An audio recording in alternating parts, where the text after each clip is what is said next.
Hi there, I'm Christine, and this is the Canadian Constitution Foundation's Freedom Update. Today, I want to tell you a little bit more detail about our case challenging the Trudeau government for their illegal invocation of the Emergencies Act in response to the 2022 Freedom Convoy, and about the dark symmetry between Justin Trudeau and his father, Prime Minister Pierre Elliott Trudeau, about how both of these prime ministers used emergency laws that resulted in violations of Canadian civil liberties, and how both relied on secrecy to avoid oversight and scrutiny.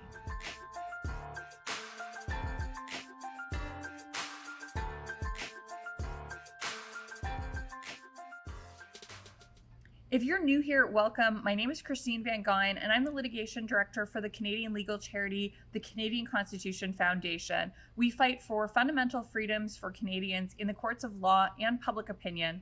If that sounds like something you'd be interested in, please hit like and subscribe below. It really helps my videos out a lot. And be sure to ring the notification bell as well. That way you'll never miss one of my updates. Also, please remember that my videos are for information purposes only. They are not legal advice. If you have your own legal question or problem, please consult your own lawyer. So as you can see today, I'm not in my office where I usually film these updates. I'm at the TV studio where I film my program Canadian Justice today. Check it out at the News Forum. It airs every night on Rogers on channel 107, on Bell on channel 1514 at 8 o'clock. It's a great show. This is what the studio looks like. I'm just trying to squeeze in this update between filming episodes today. I've been extremely busy with this case on the Emergencies Act. I was just in Ottawa for the week at something called the Canada Strong and Free Networking Conference, formerly called the Manning Conference. I actually uploaded a few videos to my channel about that conference, including a video where I ask all of the candidates for the Conservative leadership race what they think the biggest challenge or threat to civil liberties in Canada is today. Now, I thought that they all had really interesting and good answers, but none of them touched on one issue that I care a lot about, which was Prime Minister Trudeau's abuse of the Emergencies Act in response to the Freedom Convoy. This is a really huge issue for me and for us at the Canadian Constitution Foundation because, as I've said in previous videos, we're actually suing the Trudeau government for their illegal invocation of this emergency legislation. And we're actually going to court on May 27th to argue that we need access to the cabinet records that explain why the government invoked this legislation. Because if the government's going to invoke historic legislation that violates our fundamental rights, they need to tell us why. It's just common sense. But the government is arguing that they don't need to and they can't tell us why. I've been researching for this case, and there are actually some really fascinating historic parallels between Trudeau Jr., who's our current prime minister, and his father, Pierre Elliott Trudeau. And I've written about these parallels in C2C magazine, which is a public policy magazine in Canada that has longer form articles that let you speak with a lot of nuance and get into real detail. So I'll link to that article in the description below. You should check it out because it was a lot of work to put this article together. It's a fascinating read. But if you can't read it, I'm going to summarize some of what I wrote about in this video today. So as we all know, Justin Trudeau has spoken frequently about his father's legacy. For example, in 2015, then MP Justin Trudeau sat down in a park with CBC heavyweight Peter Mansbridge for a primetime interview in the lead up to his election as Prime Minister. Sitting on some chairs in the shade, candidate Trudeau spoke about his vision for Canada and about his father's legacy. There was one comment that stood out at the time, but many people have since forgotten. So to Peter Mansbridge's seeming bemused surprise, Justin Trudeau remarked that it is well understood that the centralizing of control within the Prime Minister's office began with his father, Prime Minister Pierre Elliott Trudeau, and that as his son, he liked the symmetry of being the one to end that. Now, there certainly has been a kind of symmetry between Prime Minister Justin Trudeau and his father, but it's not that sunny symmetry that the current Prime Minister spoke of so hopefully 7 years ago. It's played out in his government's crackdown of the 2022 Freedom Convoy, the clearing of protesters, the organizers who were arrested and held without bail, and in his invocation of the Emergencies Act, which allowed the freezing of bank accounts, the creation of a new law prohibiting certain public gatherings. It's the dark symmetry of a repetition from father to son, heavy-handed government overreach with the use of force, civil rights abuse under the guise of a crisis, and relying on extraordinary powers of emergency legislation, then relying on secrecy to stop oversight. So the obvious parallels begin with Pierre Elliott Trudeau's invocation of the War Measures Act and with Justin Trudeau's invocation of the Emergencies Act more than 50 years later. The main difference, though, is that when Trudeau Sr. invoked the War Measures Act in 1970, Canada truly was faced with a crisis. There had been nearly a decade of terrorist bombings by the FLQ, and the group had already murdered at least 8 people. On October 5th, 1970, the FLQ kidnapped British diplomat James Cross from his posh home in Montreal, and 5 days later, they kidnapped Quebec's Deputy Premier Pierre Laporte from his front yard while he was playing with his children. It was the last time that his family saw him alive. His body was found in the trunk of a car at an airport parking lot on October 17th. This series of events was known as the October Crisis. And the crisis was certainly real. But even so, the powers under the War Measures Act were too extreme. The law suspended basic civil rights and liberties. It allowed police searches and arrests without warrants, and it allowed for prolonged detentions without charges and without the right to see a lawyer. Canada's army was called out and deployed in the streets in aid of enforcement, and it created an aura of martial law. Now, while the War Measures Act was short of actual martial law, the Prime Minister famously dismissed the concerns and objections of civil libertarians in an interview with CBC. Asked about these concerns over the military presence, the Prime Minister famously said this. There's a lot of bleeding hearts around who just don't like to see people with helmets and guns. All I can say is go on and bleed, but it's more important to keep law and order in this society than to be worried about weak-kneed people who don't like the looks of a soldier. At any cost? At any cost? How far would you go with that? How far would you extend that? Well, just watch me. A few hours after the War Measures Act came into effect, almost 500 Quebecers were arrested and as many as 10,000 were searched without warrants. Police abused their powers, and some prominent artists and intellectuals associated with the Quebec sovereignty movement were detained. In the end, only 62 people were charged, and of those, 32 were not granted bail. Following the October crisis, the RCMP was widely criticized for its conduct, but it also came under fire for having failed to act on earlier intelligence. The RCMP Security Service responded to this criticism with an escalation of its activities, beginning with a pattern of illegal acts that included unauthorized stings, illegal break-ins by the police, the theft of 14 cases of explosives from a construction site in 1972. This was a theft by police. The RCMP even burned down a barn that they suspected was going to be used by the FLQ and the Black Panthers. This crackdown was all in an attempt to prevent a separatist terrorism incident in the lead up to or during the 1976 Summer Olympics in Montreal. In 1977, a royal commission was struck to investigate the extent of RCMP wrongdoing in the wake of the October crisis. It was led by Judge David Cargill MacDonald. It became known as the MacDonald Commission, and it delivered a report in 1981 called Freedom and Security Under the Law. The report called for major revisions to the War Measures Act, and it ultimately led to the repeal of the War Measures Act, as well as the dissolution of the RCMP's Domestic Intelligence Branch. The replacement of the War Measures Act is the Emergencies Act. It was passed in 1988. And the legislation attempted to rein in some of those extraordinary powers that were abused when Trudeau Sr. invoked that previous legislation. The Emergencies Act defines the types of security situations that it can be applied to. And government actions under the Emergencies Act are subject to the Canadian Charter of Rights and Freedoms. This is explicit in the preamble to the legislation. This is sort of what makes the abuse of the Emergencies Act by Trudeau Jr. during the Freedom Convoy protests such a fascinating historic parallel, and all the more outrageous given the lessons from the past. So you're all familiar with the background of the Freedom Convoy 2022.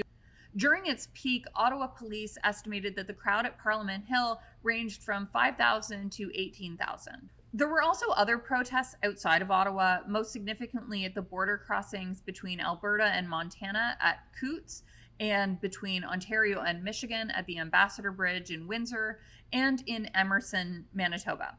The Coots crossing was cleared by police after 17 days, and the Ambassador Bridge was cleared within 6 days. But in Ottawa, the days and weeks dragged on, while the protest dwindled in size and was compressed into a small area of downtown, mostly restricted to Wellington Street, directly across from Parliament buildings. A lot of people and politicians raised concerns about how entrenched the protesters there had become. On February 14th, Prime Minister Justin Trudeau declared a public order emergency and invoked the Federal Emergencies Act.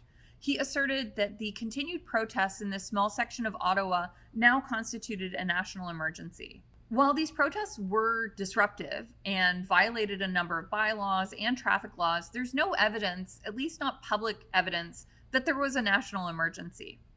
The Emergencies Act has specific criteria that must be met in order for it to be invoked. Because of its history with the War Measures Act, the legislation is very careful and balanced. Every provision of the Emergencies Act is designed with the intent of limiting the federal cabinet's power to declare an emergency to only those situations where it's absolutely necessary, to grant cabinet only the powers it needs to deal with that particular emergency, and for the powers to exist only as long as the emergency exists. The legislation also requires that the federal government demonstrate that this situation cannot be effectively dealt with under any other laws of Canada.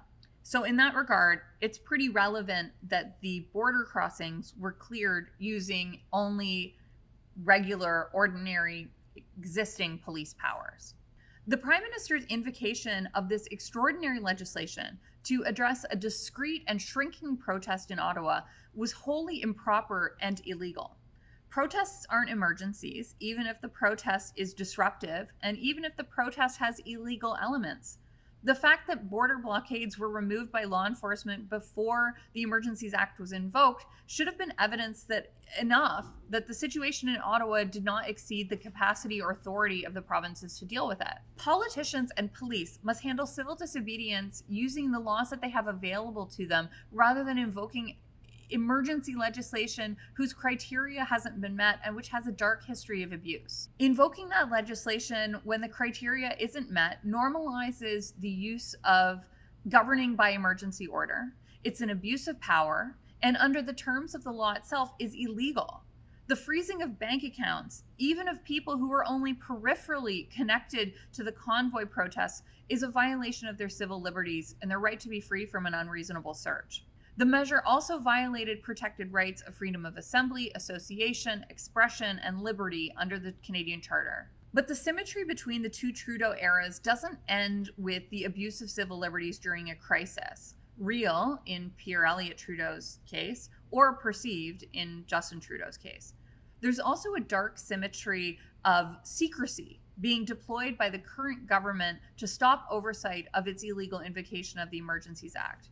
Now, this is what I find particularly fascinating. I learned a lot of this while researching the case, and the law that Justin Trudeau is now relying on to shield access to cabinet discussions around the Emergencies Act was actually a law created by his father, Pierre Elliott Trudeau, in the wake of the October crisis. The full history of the law is considered in detail in a really excellent paper by Jan Campagnolo. I'll put a link to the paper below. It's a really interesting historic read. So during the course of the Macdonald Commission, which was called following the RCMP abuse that escalated after the invocation of the War Measures Act during the October crisis, so during that commission, Trudeau Sr. was called to give in-camera testimony where he was questioned about the substance of cabinet discussions on the RCMP services unlawful activities. Some of those questions related to cabinet minutes, which had been in the RCMP's possession and which the RCMP were supposed to have returned to the Privy Council office, but had not. So Trudeau Sr. was questioned about those cabinet minutes, and he was upset about the disclosure of cabinet documents, especially in this context. He is quoted as saying, "I certainly wouldn't want these minutes to be used as evidence against me." He also later stated during his testimony, "This just proves that I was right in saying, don't circulate those GD minutes everywhere. The discussions between ministers are privileged, and what the hell are they doing in the files of the RCMP?" I wish I had a video clip of Pierre Elliott Trudeau saying this, but I don't, unfortunately. So you'll have to imagine it. During the lead up to Pierre Elliott Trudeau's testimony, Parliament was actually in the process of amending legislation dealing with public interest immunity and cabinet confidences in the Access to Information Act and in the Canada Evidence Act. Canada at the time had extremely restrictive laws regarding access to cabinet documents, out of step with what our other Westminster systems had. And the system Canada had approached absolute immunity. Legislation called Bill C-43 had been proposed, and it was meant to liberalize access and improve accountability and transparency. The legislation proposed the creation of a right to access any government-held document. It would also create a new provision in the Canada Evidence Act, which would restore jurisdiction of the court to assess all public interest immunity claims, including cabinet immunity claims at the federal level. The federal minister of communications at the time, Francis Fox, had stated that this change would create better conditions for the administration of justice by the courts. Bill C-43 received a second reading at the House of Commons in January 1981 and was referred to committee.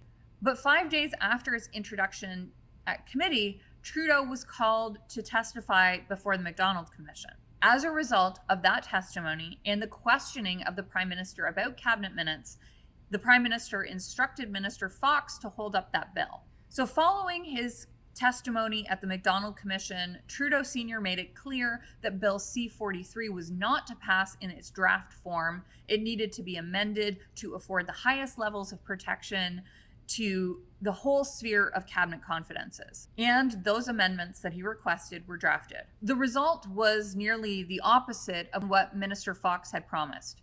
What passed was an amendment to the Canada Evidence Act, which is now called Section 39, that preserves what some scholars describe as near absolute immunity for cabinet confidences by giving them a greater level of protection than they would have had under common law. Under common law, cabinet immunity is relative and not absolute. Courts under common law could order the disclosure of cabinet documents when it's in the interest of justice, and not all cabinet secrets are treated with equal levels of sensitivity. But the federal legislation, including Section 39 of the Canada Evidence Act, displaced the common law to give the government far greater power to keep such records secret. It's precisely this law, Section 39 of the Canada Evidence Act, that Trudeau Jr. and his government is now relying on to halt the disclosure of documents related to the Emergencies Act.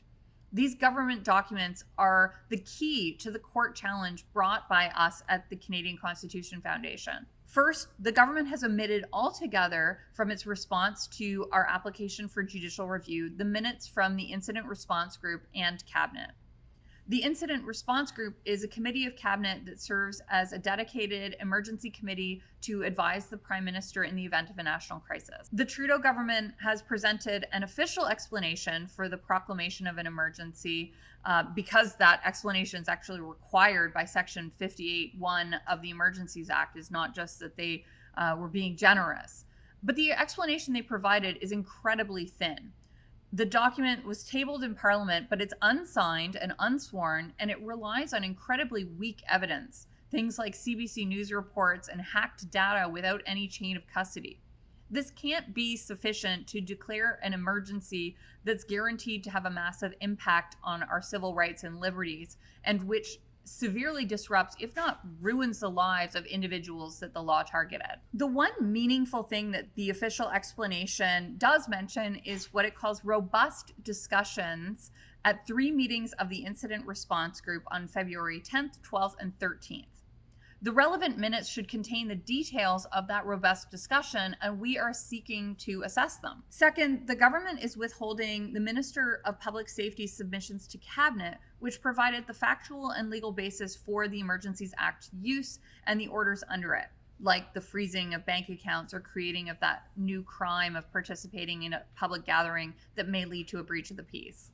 As a result of the government withholding this material, the record that the court is going to see is nearly silent on the central legal question in the application for judicial review, whether the cabinet had reasonable grounds to believe that the partial border blockades and the Ottawa protests could not be effectively dealt with under any other law of Canada, and whether those orders, like the freezing of accounts, were necessary. So what are we doing? We've responded by bringing a motion asking the court to order the government to disclose the material. We're asking the court to order the government to deliver the minutes of Cabinet and the Incident Response Group and any other items listed in that Section 39 certificate on a counsel-only basis under confidentiality undertaking. While Section 39 of the Evidence Act would seem to present a very high obstacle, we're arguing that the federal court does have plenary powers under common law to control the integrity of its own process as part of its core function to preserve the rule of law. For judicial review to be effective, meaningful, and fair, the court must have access to the materials before the decision maker, which can then be tested in an adversarial proceeding. The Trudeau government invoked this extraordinary legislation, giving it powers that had a massive and potentially disastrous impact on Canadian civil rights, and it now claims it doesn't need to explain why it did so. And the government is saying that the documents that might shed light on its reasoning and rationale must remain secret and be above scrutiny. In a very real sense, the government is saying it's above the law itself. The court is being asked to accept the government's say-so, to trust them. But as our lawyer Sujit Chowdhury has said, this is just not how we do law in Canada. In 2015, Justin Trudeau spoke of doing things differently from his father, of a more democratic and transparent government. Instead, he's illegally invoked emergency legislation that was seriously reformed by his father to prevent abuse. He then relied on his father's laws protecting cabinet confidences to maintain secrecy and avoid judicial scrutiny. A not so sunny symmetry indeed. So our hearing will take place on May 27th, and it will be taking place virtually. I don't know yet if there will be a public link, but you can follow my live tweets if you follow me on Twitter at @CVanGuyen. You can also sign up for our freedom updates at theccf.ca/freedom updates. And if this case is something you care about, and if you're able to, please consider making a donation to support our legal fees, which are going to exceed $100,000 at theccf.ca/donate. Okay, that's all for this update. Thanks for watching, and let's keep fighting for freedom in Canada.